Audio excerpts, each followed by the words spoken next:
صاحب سے گفتگو جاری رکھتے ہیں۔ ظلم صاحب، اب کیسے کشمیر کا یہ قیادت کا فتنہ جو ہے، بہت بڑا فتنہ ہے کشمیر میں، یہ کس طرح ختم ہوگا، کیا لگتا ہے آپ کو؟ یہ بات چیت سے ہی بات آگے چلے گی، میں آپ کو بار بار یہی کہہ رہا ہوں۔ جیسے میں نے ذکر کیا، یہ 1990 سے میں کچھ لڑکوں سے بات کرنی شروع کی، تب سے، اور کچھ اس ٹائم کچھ لڑکے ملیٹنسی میں بھی تھے، تو میں نے ان سے یہی کہا، میں نے کہا یہ بندوق سے مسئلہ حل نہیں ہونے والا ہے۔ تو انہوں نے کہا آپ ٹھیک کہتے ہیں، لیکن بات چیت کیسے ہو؟ میں نے کہا بات چیت آپ کو راستہ نکالنا ہے۔ تو آہستہ آہستہ بات چیت شروع ہوئی، تب یہ ہم کافی آگے پہنچ گئے ہیں۔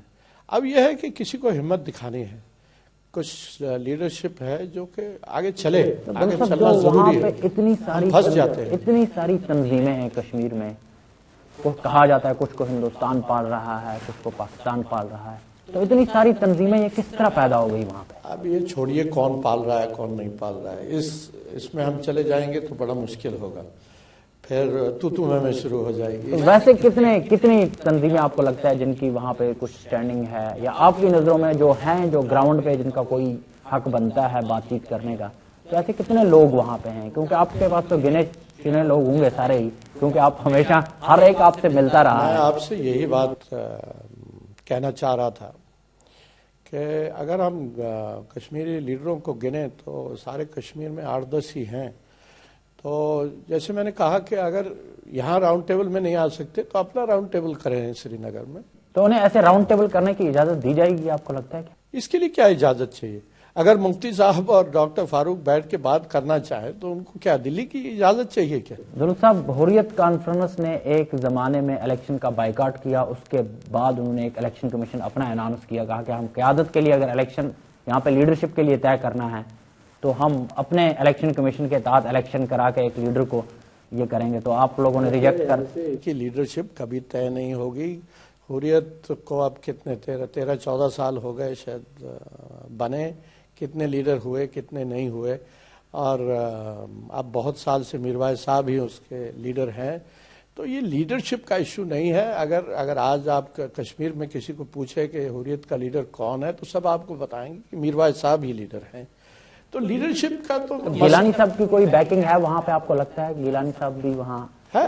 کیوں نہیں ہے، ان کے ساتھ تھوڑی بہت بیکنگ ہے۔ کچھ لوگ ہیں جو زیادہ ریڈیکل مزاج کے ہیں، جو گیلانی وہ صاحب بتاتے ہیں کہ گیلانی صاحب انحراف کر چکے ہیں، اپنے موقف سے ہٹ چکے ہیں، حریت کو ہندوستان نے توڑا، حریت ایک پلیٹ فارم تھا۔ آپ کو لگتا ہے ایسا کچھ کیا ہندوستان میں؟ نہیں، یہ ساری غلط بات ہے۔ اور زیادہ تر لوگ آپ کا نام لیتے ہیں کہ حریت کے جو 2 حصوں میں تقسیم ہوئی، اس میں آپ کا بہت بڑا۔ نہیں، اگر آپ سچ میرے سے پوچھے تو ہم نے اس کو ویلکم کیا جب حریت ٹوٹی، لیکن توڑی پاکستان میں۔ اب اس سے آگے آپ مجھ سے مت پوچھئے، لیکن آپ کو معلوم ہے کہ یہ جب حریت ٹوٹی 4 سال پہلے، تو اس میں پاکستان کا ایک بہت بڑا رول تھا۔ اس ٹائم پہ یہ گیلانی صاحب کو امپورٹنس دینا چاہتے تھے، اور اس کی وجہ سے حریت ٹوٹی۔ تو حریت ٹوٹی تو نیچرلی ہم نے اس کو ویلکم کیا، کیونکہ ایک ماڈریٹ سیکشن جو تھا وہ الگ ہو گیا، اور اس کے ساتھ بات چیت کرنی ذرا آسان ہو گئی۔ یہ میں نہیں سجیسٹ کرتا کہ ہم اس کو توڑنا چاہتے ہیں، یا ہم گیلانی صاحب کو باہر رکھنا چاہتے ہیں یا الگ چھوڑنا چاہتے ہیں۔ اگر گیلانی صاحب آج بھی بات کرنے کے لیے تیار ہیں اس دائرے کے اندر، اور آ کے بات کرتے ہیں، اور جیسے کشمیری کہتے ہیں وداؤٹ کنڈیشن، تو بات ہونی چاہیے، گیلانی صاحب سے بھی بات ہونی چاہیے۔ سب سے آپ کے ساتھ کتنے لیڈر ملے ظلم صاحب؟ کتنے لوگ آپ سے آ کے ملتے تھے؟ کیونکہ آپ نے بڑا اہم رول اس میں پلے کیا۔ آپ کچھ ہم سے آ کے ملتے تھے، کچھ لوگوں کو ہم جا کے ملتے تھے، کافی لوگوں سے میں ملا۔ تو آپ کتنے لوگوں کو جا کے ملتے تھے؟ آپ ایسے کتنے لیڈر ہیں کشمیر میں جن سے آپ ملے؟ میں تقریباً سب سے ہی ملا کسی نہ کسی ٹائم پہ، کچھ نہ کچھ۔ کہا جاتا ہے کہ شبیر شاہ کو نیلسن منڈیلا بنانے میں آپ کا بہت بڑا رول ہے، اور ہمیشہ آپ نے ان کی بیکنگ کی ہے، کیا یہ صحیح ہے؟ نہیں، نیلسن منڈیلا تو اس نے خود اپنے آپ کو بنایا یا کشمیریوں نے بنایا اس کو۔ آپ کو یاد ہوگا جب شبیر احمد شاہ جیل سے نکلے، میرے خیال ہے 1994 اکتوبر کی بات ہے، تو ان کا بہت بڑا ویلکم ہوا جب وہ ویلی میں پہنچے، اور وہاں صرف نہیں، وہ پہلے جموں بھی گھومے، جہاں بھی گئے۔ تو اس کے لیے تیاریاں پہلے لوگوں نے کی تھی، یا اس میں آپ لوگوں کا بھی کچھ رول ہے کہ ایک قیادت آئے اس کے ساتھ بات چیت کی جائے؟ نہیں، ہمارا اس میں کوئی رول نہیں تھا. اس میں شاہ صاحب کا اپنا رول تھا یا کشمیریوں کا رول تھا.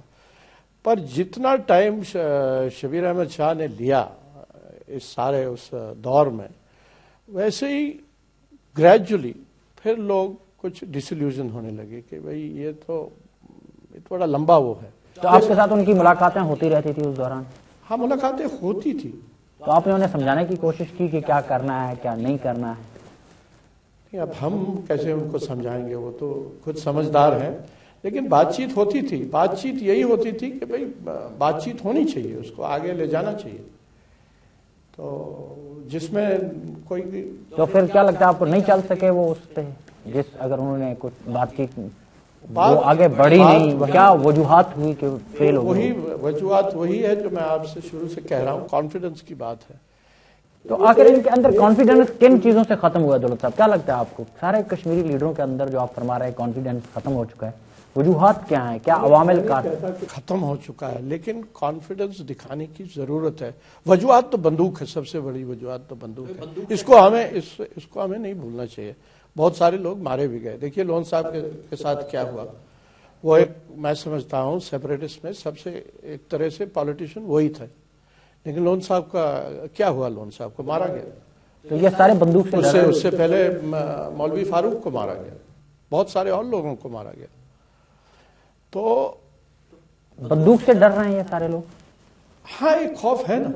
تو بندوق لانے میں ان لیڈروں کا کتنا رول رہا ہے؟ کشمیر کی سرزمین پہ جو بندوق آئی ہے، ان لیڈروں نے تو اس کی پذیرائی کی ہے کہ ہمارے مجاہدین اکرام آ رہے ہیں. تو آپ کو کیا لگتا ہے کہ ان کا کتنا رول ہے؟ پھر انہیں خوف کیوں ہے اس بندوق کا؟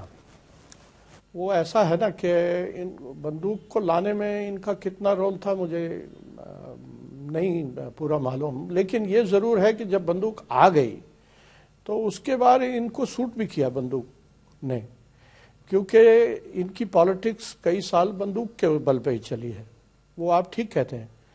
لیکن یہ ہے کہ اب جب سچویشن بہت بدل گئی ہے، جب حالات بہت بدل گئے ہیں، جب ہندوستان پاکستان کی بھی اس مسئلے پہ بات ہو رہی ہے، تو اب بھی آپ ہمت نہ دکھائیں، اب بھی آپ آگے چلنے کے لیے تیار نہ ہوں، اب بھی آپ یہاں بات آ کے دلی سے نہ کریں، یا اب بھی آپ، میں تو کہوں گا اس سال الیکشن ہونے جا رہا ہے، اب بھی آپ الیکشن میں نہ آئیں، تو پھر آپ اس کے بعد کہیں گے کہ ہم ہی کشمیر کے ٹور ریپرزینٹیٹیو ہم ہی ہیں، تو پھر کون مانے گا اس میں؟ تو شبیر شاہ سے بات چیت کس طرح ناکام ہوئی؟ وہ آگے خود نہیں بڑھنا چاہتا تھا یا اس میں ہندوستان دلی کی طرف سے کوئی کمی؟ ناکام میں نہیں کہوں گا ناکام ہوئی، لیکن یہ ہے کہ جس رفتار پہ ہم سوچتے تھے یا دلی سوچتی تھی وہ چلے گی، اس رفتار پہ بات نہیں چلی.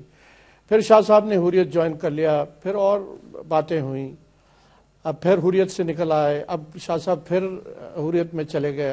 ہم ان کو مبارک دیتے ہیں کہ اچھا ہے، اس سے کم حریت کنسالیڈیٹ ہوگی. پر یہ ہے کہ یہ میں ضرور کہوں گا کہ آئی ہوپ یہ کسی کے پار کے ٹیلی فون پہ نہیں ہوا ہے. تو ایسا ہوتا ہے عام طور کے سب پار کے ٹیلی فون پہ ہی ہوتا ہے؟ کافی کچھ ہوتا ہے، یہ سب جانتے ہیں، یہ لیڈر بھی جانتے ہیں، کشمیری بھی جانتے ہیں. جب وہاں کا ٹیلی فون آئے تو پھر یہ وہی کرتے ہیں جو میں نہیں کہتا کہ یہ ٹیلی فون پہ ہوا ہے، پر میں یہ کہتا ہوں کہ اگر یہ شاہ صاحب کا اپنا ڈیسیجن ہے اور حریت کا اپنا ڈیسیجن ہے تو ان کو سب کو مبارک. اب کتنے لوگ ہیں شبیر شاہ کے ساتھ، کیا لگتا ہے آپ کو؟ لوگ کتنے ہیں یہ تو شاہ صاحب بہتر جانتے ہوں گے، لیکن اس کا ایک نام ہے. یہ جب ساری ملیٹنسی شروع ہوئی تو ایک طرح سے ان کا ہیڈ ماسٹر تو شبیر احمد شاہ ہی تھا نا، جو آئیڈیالوگ یہی تھا. یہ ملیٹنسی میں نہیں تھے، لیکن آئیڈیالوگ اور انسپریشن یہیں سے آئی JKLF کو. تو آپ کی کب سے ان کے ساتھ جان پہچان ہے؟ کافی سال ہو گئے. اس ملیٹنسی کے دور میں بھی آپ سے ملاقات ان کی ہوئی کبھی؟ نہیں. تو وہ کیا چاہتے ہیں، شبیر شاہ کیا چاہتے ہیں آخر؟ وہ ان کی نظروں میں کیا ہے مسئلہ؟